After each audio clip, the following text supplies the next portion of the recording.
Hi guys, I'm Mitchell Dale. You're watching Rugby League Week TV's Grand Final preview. Here with Martin Lenihan, Eric Grove. Hey boys. Who's excited? I'm very excited as a spectator. It's going to be a blockbuster. You don't look too excited. Well, I am. I'm just relaxed. I can't wait because I'm going to ground announce there and just getting in a zen state before I just make an absolute goose of myself. Pretty much. Very good. Mate, you were in Grand Final week 2009 with the Eels. How taxing is it? I feel funny because I'm forever bringing that time up. That's probably the most successful time in my career, so I'll keep talking about it. Mate, it's taxful, but we're very lucky because the first session after we beat the Dogs to get into the Grand Final, the first training session, we had a meeting up in the video room, and Daniel Anderson, he come in, he said, "Look, boys, there's no beating around the bush. This is going to be madness. This week is going to be madness. You can either let it do your head in, or you can just go with it and enjoy it. Just pretend you're a rock star for a week."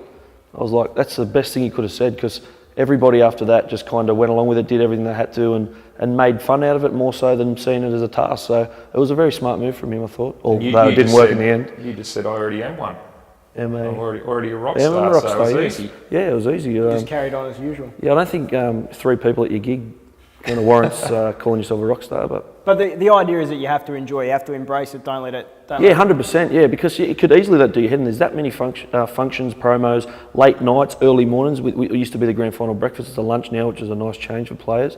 We had a Parramatta Legends dinner, which went till 11:30 at night. The players were just wanted to get home to bed, and it's actually a very disruptive week in terms of preparation, but a bit like Origin, everyone wants a piece of you at that time, and you just got to go with it. If you don't enjoy it, do your head in, Speaking about the week, boys enjoying it, South Sydney, I've got to say, their day on Monday with all their fans at Redfern was outstanding. Heaps of guys available to the media, really looked to be enjoying it, embracing it. Got locals like Adam Reynolds, and what a buzz for him after the 43 years. So we'll have a listen to Adam. He was just, I think they're on a high, these blokes, absolutely loving the week. Let's see what he had to say. It's a good week to be a part of. Everyone in this community and everyone in Red and Green seems to love it. So, it's good to see everyone with a smile on their face. It means a lot, mate, growing up in the area. As you can see, the people in Redfern and Waterloo, they're really embracing it, and they're loving every minute of it. And anytime they're smiling, it's a good time in Redfern. Oh yeah, mate. I was one of them, a few years ago. So, every chance I can get to thank them, and their support throughout the whole year and past years has been unreal, and it hasn't gone unnoticed, and today's just a thank you back to them. Yeah, Adam Reynolds, boys, he's been sensational in the back half of the year in particular. There are a few question marks over whether he was the halfback to lead them to glory sort of start and middle of the year, but he has certainly answered the critics towards the back end. No coincidence as that's when Luke Keary joined him. Now, we caught up with Luke Keary as well this week. Interestingly, his first ever game was against the Dogs, was against Josh Reynolds. Let's see how that worked out for him. I was lucky enough to play him 2 years ago. I come off the bench the last 10 minutes there, and he was at me straight away. So we'll see what happens. But I've got a lot of respect for him and what he's done. He's taken New South Wales to a victory this year. He's played in the grand final already in his career, so he's a great player, and I'm looking forward to playing him on Sunday. Yeah, I'm sure he can expect a few words of encouragement from Josh Reynolds on Sunday night. Now, interestingly, with the two South halves, they are a very inexperienced halves pairing for a grand final. Yeah, I think that they're definitely capable. It's just I don't think they have the big game experience that can match what Hodgkinson and Reynolds has. They've been on the biggest stage, played in front of 80,000 people three times with Origin, won the Origin. Like, they know what it takes. Also, what makes me not so sure about the Bunnies is that the Dogs, this team, a lot of people in that team have lost a grand final before, and when you lose one, I can imagine if I got the chance to play another one, geez, I'd be, doing even more in what you can do to win one. Yeah, so it's just, there are only a few Rabbitohs players who have played in the grand final. So, that is something to take into account. Yeah, it's going to hold them in good stead, the Dogs for sure. And then you've got the coach. I mean, what about Des? 10 years in a row he's been in the finals. Unbelievable. Only his first year at Manly he missed out.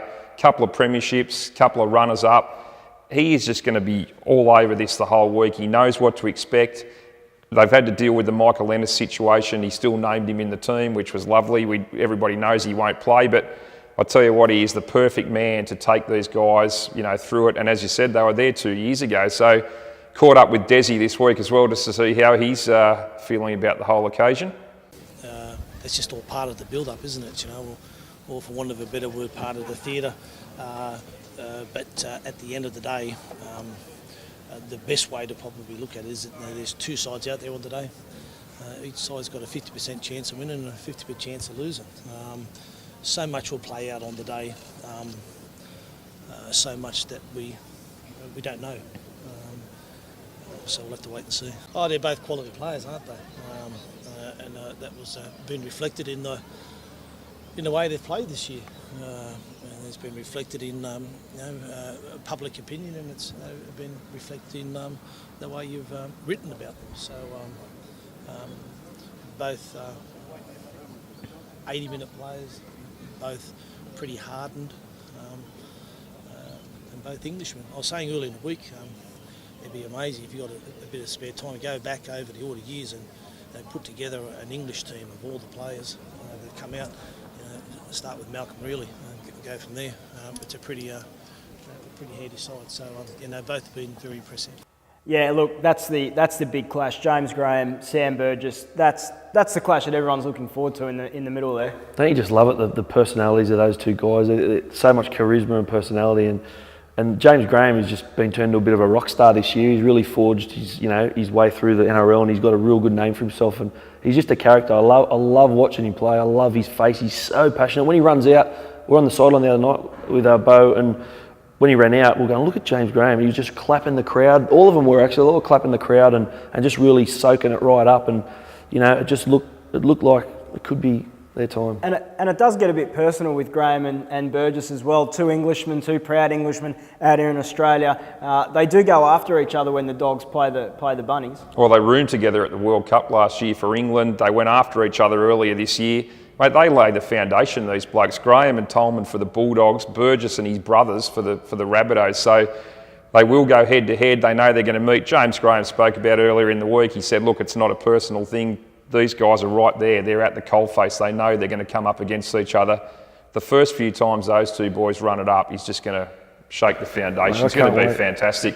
Last game for Burgess before he goes to rugby. He's into about $4, boys, to win the Clive Churchill. It's about the shortest price I've ever seen anybody. I think people expect him to dominate. James Graham's going to be the man, I guess, to try and stop him from doing that. Yeah, well, that's right. We also caught up with James Graham, and we asked him how they've turned it around. He wasn't quite sure to start off with about how they've managed just to completely flip their form on its head over the past month. We went to Gold Coast and prepared exactly the same as we did for the trips to Melbourne. And then we prepared exactly the same for Manly. I guess it's sport, isn't it? Sometimes it just happens. And I honestly wish I could tell you something that we've done or something we've changed or a motivational speak or something Des has said, but he's been banging the same message to us for however long now, since sort of November. So I think on reflection in the season, we showed in parts what we can do, and I guess it's just about, as I said before, getting yourself in a position to play in September, and we did that, and we showed throughout the year what we can with the performances that we can put out there. So yeah, well, however they've done it, they've managed to do it. They're here in the big one, 80 minutes away. What do you reckon, Leno? Look, it's the great mystery, isn't it? We wrote this team off before they played Melbourne. And look back at the tape of our preview of that game, and we thought they'd get flogged. So apart from me, boys, let's not forget I've plugged myself twice already. This is number 3. Well done, Mitch. Pretty sure I said the Dogs. I thought they'd get flogged by Melbourne. I thought they'd lose pretty much all their finals. So who can pick it? Honestly, you can't pick it. You're guessing. Everyone's guessing. Any team could win. You wouldn't be surprised. You'd be like, oh yeah, I can see why they won it. But I'm going to go with, geez, this is tough. It's a battle for me. The experience of a lot of the Dogs players and the big forward pack versus just the explosive blow a game apart power of some of the Rabbitohs. So if the Rabbitohs are on, it could be a Rabbitohs, but I'm going to tip the Dogs. I'm going to go against. I was tipping the Rabbitohs. I'm actually going to tip the Dogs. Very good. Leno? South for me, mate. Look, I just think the build-up's been ideal. I just think they might be out. Canterbury, for me, don't have enough points in them. They're around 12, 18 points, and then somehow they just managed to dig in and hang on. But I think Souths have got too many points in them. Yeah, look, I just think if Souths can reproduce that hour of footy they had against the Roosters,